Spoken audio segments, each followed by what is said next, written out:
আমাদের টার্গেট দুনিয়া, ভোগবিলাস, খাওয়া দাওয়া, ব্যাংক ব্যালেন্স, টাকা পয়সা, বাড়ি গাড়ি, স্ত্রী সন্তান, এতটুকু। মাঝে মাঝে আমরা জুমার নামাজে আসি, ঈদের নামাজ পড়ি, রমজান মাসে রোজা না রাখলেও তারাবিতে আসি, জাকাত দেই কি না দেই, সৎকা একটু করি, বছর বছর হজমরা করি, টুপি লাগাই, দাড়ি লাগাই, ব্যাস ভোটের সিজন আসলে আবার ওইটা দিয়ে ভোট চাই। এই হলো আমাদের চরিত্র। এখন আমাদের আল্লাহর কোনো প্রয়োজন নাই। আল্লাহ পাক বলেছেন, ইন তানসুরুল্লাহ ইয়ানসুরুকুম, তোমরা যদি আল্লাহকে সাহায্য করো তখন আল্লাহ তোমাদেরকে সাহায্য করবেন। ইন্নাল্লাহা লা ইউগাইয়িরু মা বিকওমিন হাত্তা ইউগাইয়িরু মা বিআনফুসিহিম, কোন কওমের অবস্থা আল্লাহ পাক ততক্ষণ ঠিক করেন না যতক্ষণ ওই কওম তাদের অবস্থা সংশোধন করছে না। আলাইকুম আনফুসাকুম, নিজের নফস ঠিক করো, নিজে ঠিক হও। বেসিক জিনিস ঠিক নাই তো আমাদের। বড় বড় চিন্তা করছেন, বেসিকটা ঠিক নাই তো। দেখবেন ম্যাক্সিমাম মানুষ নামাজ পড়ছে না, ম্যাক্সিমাম মানুষ কোরআন পড়তে জানে না। বেশিরভাগ বোন আমাদের বেহায়াপনা, বেপর্দায় চলছে। ম্যাক্সিমামের রিজিক হারাম, জানেন? ম্যাক্সিমাম রিজিক হারাম, সুদ আর ঘুষ আর জেনার, এই যে দুর্নীতি, করাপশন দিয়ে ভর্তি। আল্লাহর ওয়াস্তে সত্য কথা বলতে শেখেন, নিজের নফসের সাথে সত্য বলেন যে আসলেই আমার রিজিকটা কতটুকু হালাল। সুদবিহীন মানুষ খুঁজে পাওয়া দুষ্কর। এখন সুদ খায় না বা সুদ দেয় না বা সুদের সাক্ষী থাকে না বা লিখে রাখে না বা লোন নেয়নি, এরকম মানুষের সংখ্যা খুব কম। দুই একটা হাতে গোনা পাবেন কিনা আল্লাহ ভালো জানে। একটা গ্রামে যাবেন, প্রত্যন্ত গ্রাম, সেখানে দেখবেন 10টা সুদী এনজিও ভরে আছে। রিজিক আমাদের হারাম। ম্যাক্সিমাম পরিবারকে গিয়ে দেখেন, পরিবারের মধ্যে পর্দা থাকবে না। ম্যাক্সিমাম পরিবার দেখেন বস্তুবাদী, খালি দুনিয়ার পিছনে ছুটছে। সাংস্কৃতিক অঙ্গনে গিয়ে দেখেন অপসংস্কৃতিতে ভর্তি হয়ে গেছে। যুবকদের দিকে তাকায় দেখেন, ম্যাক্সিমাম মেজরিটি সংখ্যক মাদকের সাথে সম্পৃক্ত। আপনি দেখবেন হয় মাদক, নাহলে গার্লফ্রেন্ড, নাহলে অহেতুক গেমস অ্যান্ড স্পোর্টস, নাহলে দেখবেন আপনি যে মুভিজ দেখছে, পর্নোগ্রাফি দেখছে, অহেতুক আড্ডাবাজি করে, গুন্ডা মাস্তানি করে সময় নষ্ট করছে। কোনো জীবনের কোনো উদ্দেশ্যই নাই। মানে জীবনযাপন এমনভাবে করছে মানে ও কখনো মরবেই না। মানে ও পরকালের ফিকির তো দূরের কথা, নামাজে ডাকবেন বলবেন প্যান নষ্ট, আমি যাইতে পারি না। ইল্লা মাশাআল্লাহ, এর বাইরে আল্লাহ পাক কিছু মানুষকে তৈরি করেছেন, করবেন এবং করছেন, যাদের জীবনের উদ্দেশ্য জান্নাত, যারা তাওহীদের সাথে শিরককে আপোস করবে না, যারা সুন্নতে থাকবে, বেদাত করবে না, যারা হালাল খাবে, হারামে যাবে না, পরিবারকে ঠিক করে পর্দায় রাখবে, দিনের জ্ঞান অর্জন করবে, প্রচার প্রসার করবে, আগামী প্রজন্ম তৈরি করবে, এবং যাদের মধ্যে আল্লাহর দ্বীনকে প্রতিষ্ঠা করার মুজাহাদা থাকবে। এমন মানুষ আছে, ছিল, ভবিষ্যতে আসবে। তাদের সংখ্যা নিতান্তই কম হবে, কিন্তু তাদের জন্য একটা সুসংবাদ আছে। সেটা হচ্ছে কাম মিন ফিআতিন কালিলা গালাবাত ফিআতান কাসীরা বিইذنিল্লাহ। আল্লাহ পাক বলেছেন, কত ছোট ছোট সম্প্রদায় ছিল যারা বড় বড় কওমের উপর বিজয় লাভ করেছে। আগামীতে যখন ইসলামের বিজয় হবে সারা বিশ্বব্যাপী, তখন দেখবেন মুসলিমদের সংখ্যা খুব কম থাকবে। আল্লাহ পাক সব গরু ছাগলগুলোকে শেষ করে ফেলবেন। কিভাবে?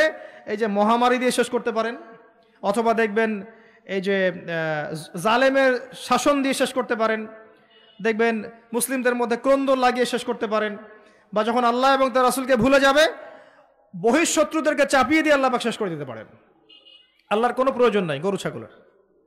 এবং এখন আমি নিজে এবং আমরা অনেকেই এই গরু ছাগলের মতো জীবনযাপন করছি। আল্লাহ পাক আমাদেরকে বোঝার তৌফিক দান করুন। জীবনের একটা উদ্দেশ্য থাকতে হবে, যে আমার জীবনের উদ্দেশ্য দিন শেখা, বোঝা, প্রচার প্রসার করা, প্রতিষ্ঠায় চেষ্টা করা। তখন গিয়ে আপনি পুরো জীবনের নেকি পাবেন। জীবনে তাওহীদ থাকতে হবে, সুন্নত থাকতে হবে, তখন পুরো জীবনের প্রতিটা কাজ ইবাদত হবে। তার আগে নয়। প্রতিটা কাজ করতে হবে আল্লাহর সন্তুষ্টির জন্য, তার রাসূলের তরিকায়, এবং আপনার এই আমলগুলো কবুল হবে তখনই যখন রিজিকটা হালাল হবে। অহেতুক শুধুমাত্র প্রোটেস্ট্যান্ট ভার্সনে ইসলাম পালন করে খুব একটা ফায়দা নাই। সুবিধা যতটুকু সুবিধা পালন করলাম, যখন সুবিধা নাই পালন করলাম না। যেটা করলে কোনো সমস্যা নাই করলাম, খাওয়ার পরে মিষ্টি খাইলে কোনো প্রবলেম নাই, খাচ্ছি, মধু খাচ্ছি, ঠিক আছে, কিন্তু এমন কাজ করলে সমস্যা করব না, ঠিক আছে।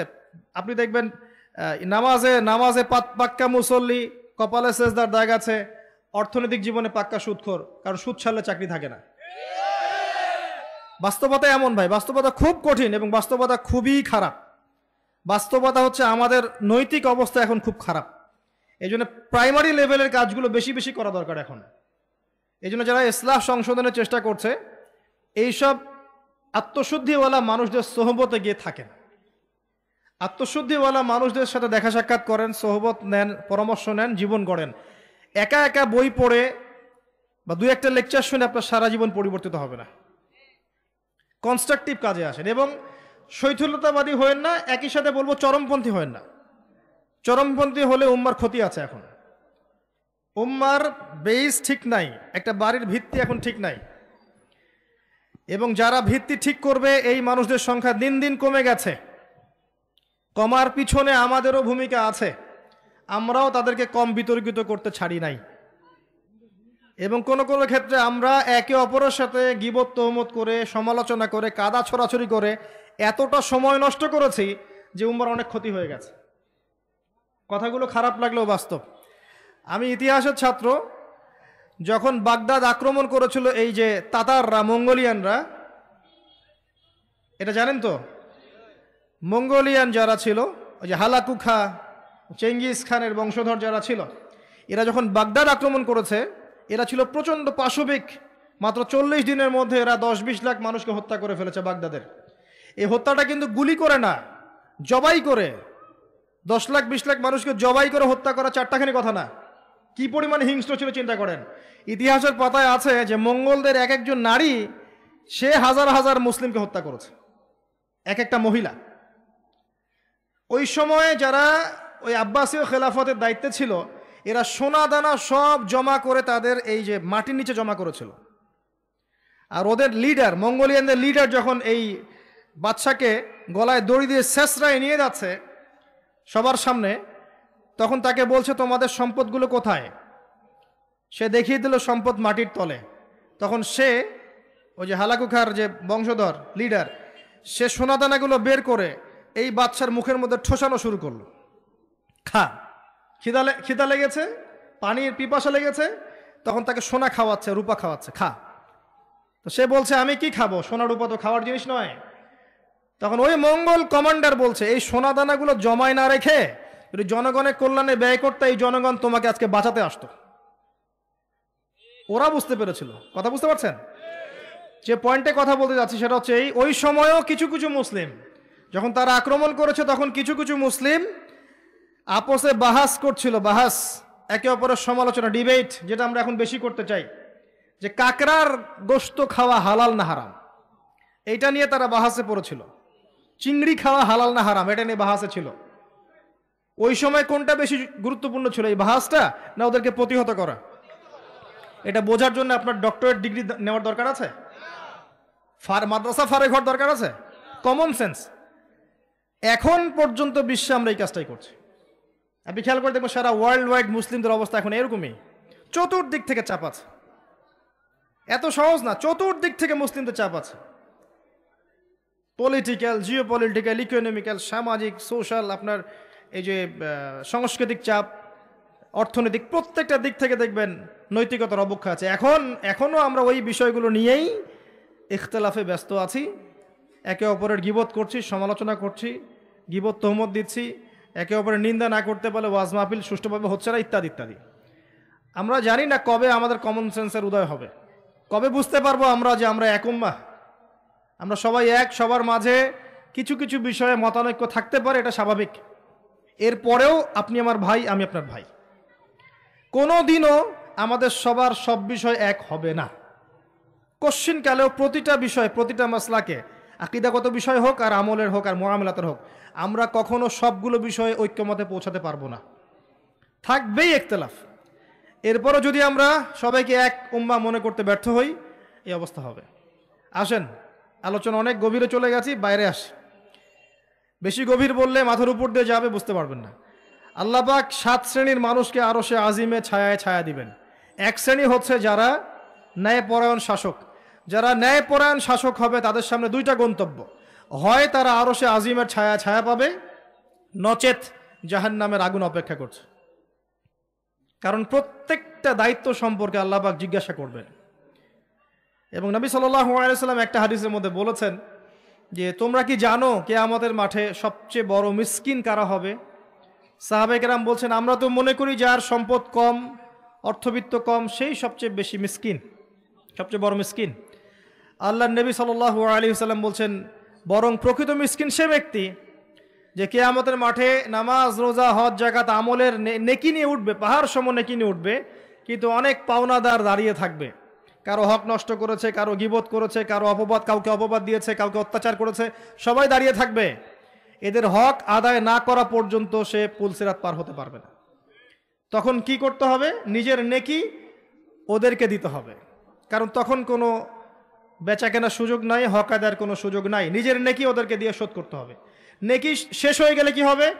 অন্যের গুনাহ তার আমল নামায় আসবে, পরে দেখা যাবে ওই ব্যক্তি জান্নাতে চলে গেছে আর এই ব্যক্তি পাহাড় সমান নেকি নিয়েও জাহান্নামে চলে গেল। অতএব দায়িত্ব যারা পালন করবেন তাদেরকে খুব সতর্ক সাবধান থাকতে হবে যে আপনার দ্বারা কল্যাণ ছাড়া যেন অকল্যাণ না হয়। আল্লাহ পাক তৌফিক এনায়েত করুন, আমিন। দ্বিতীয় শ্রেণী হচ্ছে সেই যুবক বা যুবতী যারা নিজেদের যৌবনটাকে আল্লাহর ইবাদতে কাটিয়েছে। এই হাদিসের বাস্তবতা এসে দেখেন আমাদের যুব সমাজ কিভাবে তাদের জীবনটা কাটাচ্ছে। আমার চেয়ে ভালো আপনারা বলতে পারবেন যে সকাল থেকে সন্ধ্যা পর্যন্ত আমাদের যুবক যুবতীরা করছেটা কি। কতজন যুবক নামাজ পড়ছে মসজিদে এসে, কতজন যুবক কোরআন তেলাওয়াত করে নিয়মিত। নবীর সুন্নাহগুলো ওদেরকে শিখিয়ে দিতে হয়। ইভেন নবী সাল্লাল্লাহু আলাইহি ওয়াসাল্লামের স্ত্রীদের নাম ওদেরকে বলে দিতে হয়। এখনই আমি জিজ্ঞাসা করছি, দেখেন অ্যান্সার কতজন দিতে পারে। নবী সাল্লাল্লাহু আলাইহি ওয়াসাল্লামের দ্বিতীয় স্ত্রীর নাম কি? হাত উঁচু করেন। যুবকদের বলছি, যুবকদের যারা পারবেন জাস্ট হাতটা উঁচু করেন। নবী সাল্লাল্লাহু আলাইহি ওয়াসাল্লামের দ্বিতীয় স্ত্রীর নাম কি? দাঁড়ান দাঁড়ান দাঁড়ান, এই দেখেন হাত দেখেন। এবং যারা হাত উঁচু করেছেন ওদের মধ্যে একজনকে জিজ্ঞাসা করছি, আপনি উত্তর দেন, নাম কি? জি, আপনাকে বলেছি নাম বলেন দ্বিতীয় স্ত্রীর। বসেন। উত্তর যে চারজন দিয়েছে তার মধ্যে একজন ভুল উত্তর দিয়েছে। এই হচ্ছে বাস্তবতা।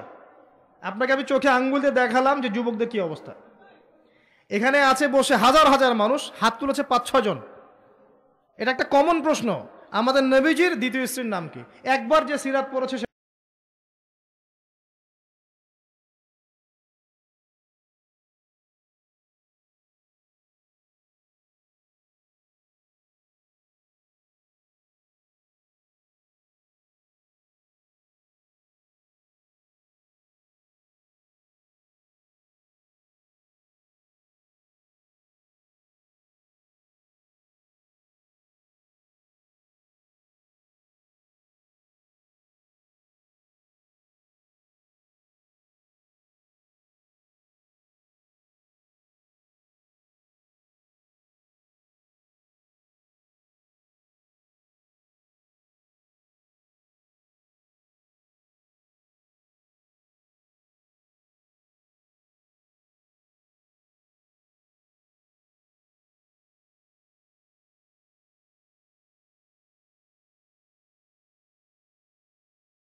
দুজন হতাশ, কেউ আত্মহত্যা করবে, অথবা কেউ দেখবেন পাইকারি জেনাকার হয়েছে, বা রেপিস্ট হয়েছে, বা মাদক সেবন করছে, বা মিউজিক শুনছে, আস্তে আস্তে আস্তে আস্তে শেষ, লাইফটা শেষ, ক্র্যাশ।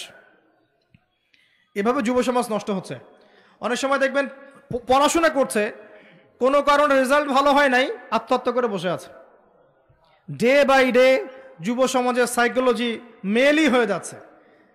আমাদের যারা ওস্তাদ সাহেবরা আছেন, বৃদ্ধ প্রবীণ, তাদের যে গাম্ভীর্য আছে, ব্যক্তিত্ব আছে, গলার ভয়েস, কথা বলার অ্যাটিটিউড, ব্যক্তিত্ব, চলাফেরা, এগুলো এখনকার যুবকদের মধ্যে পাওয়া যায় না। আমার কথা ভালো করে মিলাই দেখেন, এখনকার যুবকদের মধ্যে মেয়েলই স্বভাব আছে, কথা বলবে মেয়েদের মতো, অ্যাটিটিউড কেমন জানি, মেয়ে মেয়ে অ্যাটিটিউড, লাজুক লাজুক ভাব, মেয়ে মেয়ে অ্যাটিটিউড, কোনো মানে একটা গায়রত নাই, সৌর্যবীর্য নাই, ফিজিক্যালিও দুর্বল, মানসিকভাবে দুর্বল, শারীরিকভাবে দুর্বল। একটা পাক লাগাই দেন মাঠে দৌড়াতে, শেষ। 20 বছর 25 বছরে ভুড়ি হয়ে বসে আছে, গায়ে শক্তি নাই, ইভেন খেলাধুলাও করে না, মেশেও না মানুষের সাথে, সামাজিকও না। দেখবেন কেমন জানি আনসোশ্যাল, সারাদিন অনলাইনে পড়ে আছে, বা গেমস খেলছে, ইন্টারনেট ঘাটাঘাটি করছে, রাতের বেলা সারা রাত নগ্ন ছবি দেখছে, সারা রাত। এত ভালো সাজার কারণ নাই, এগুলোতে ম্যাক্সিমামই আসক্ত, ম্যাক্সিমাম। এবং এটা আসক্ত হওয়ার কারণ আছে, এটা তো ফ্রি, অ্যাক্সেস ফ্রি, আপনি চাইলেই করতে পারেন। আপনার হাতে স্মার্টফোন আছে, আপনার বাবা দেখেন আপনি ফোনে কি করেন, আপনি চাইলেই করতে পারেন। কে বাধা দিবে আপনাকে? কেউ বাধা দেন নাই। আর এই যে গার্লফ্রেন্ড বয়ফ্রেন্ড সংস্কৃতি যখন থেকে ছড়িয়েছে, যা ইচ্ছা তাই করছে এরা। এবং এখন এই কাজগুলো শুধু ছেলেরা করছে না, মেয়েরাও করছে। মেয়েরাও মাদক সেবন করে এখন, জানেন? মেয়েরাও পর্ন দেখে। আর মেয়েদের ড্রেস আপ তো আমি বলার অপেক্ষা রাখে না। নতুন কি প্রোডাক্ট আসলো, নতুন কি কসমেটিক্স আসলো, নতুন কি ডিজাইন আসলো, নতুন কোন সিরিয়াল আসছে, কোন নায়িকা নতুন ডিজাইন ফ্যাশন করলো, সব নিয়ে ব্যস্ত হয়ে আছে। আমি ওইদিকে আসবো পরে। এতটুকু বলছি, এই যুবক যুবতীর জন্য আল্লাহ পাক আরশে আজিমের ছায়া রাখেন নাই। উম্মার জন্যে জীবন দেয়া অনেক পরের কথা। যদি দেশের জন্য জীবন দেওয়ার প্রশ্ন আসে, এরা তাও দিতে পারবে না। আমি চ্যালেঞ্জ করলাম। এরা সেই জেনারেশন নয় যে জেনারেশন 71 সালে অস্ত্র হাতে নিয়েছিল পাকিস্তানিদের এগেনস্টে। এটা সেই জেনারেশন নয়। এই মাদকাসক্ত জেনারেশন কি দিয়ে এটা আপনি আশা করতে পারেন না। নৈতিকতার অধঃপতন আছে এদের মধ্যে, মানবিকতা নাই, নৈতিকতা নাই। রেপিস্ট জেনারেশন, জেনাকারী জেনারেশন, মাদকাসক্ত জেনারেশন। একে দিয়ে আপনি সেই বিষয় পাবেন না। ওটা আমাদের বাপদাদারা করে গেছে। সলিউশন কি? সলিউশন একটাই, এদেরকে নামাজি বানাতে হবে। 5 ওয়াক্ত নামাজি হলে লাইফটা রুটিন ওয়াইজ চলে আসবে, ডানে বামে যেতে পারবে না। এদেরকে প্রশান্তির উৎস দিতে হবে। এদের প্রশান্তির উৎস হচ্ছে একটা কোরআন, এবং দ্বিতীয়টা হচ্ছে এদের বয়স হয়ে গেলেই এদেরকে বিয়ের ব্যবস্থা করতে হবে। তৃতীয়টা হচ্ছে এদের বেকারত্ব দূর করার চেষ্টা করতে হবে। এবং সবসময় একই ধাঁচে বেকারত্ব দূর করার চেষ্টা করলে হবে না। ক্রিয়েটিভ কিছু করেন, আপনার প্রতিভা দিয়ে এমন কিছু করেন যেটা ক্রিয়েটিভ। আপনার ক্রিয়েটিভিটি কাজে লাগান, সমাজকে কিছু দেন, দেশকে কিছু দেন, রাষ্ট্রকে কিছু দেন।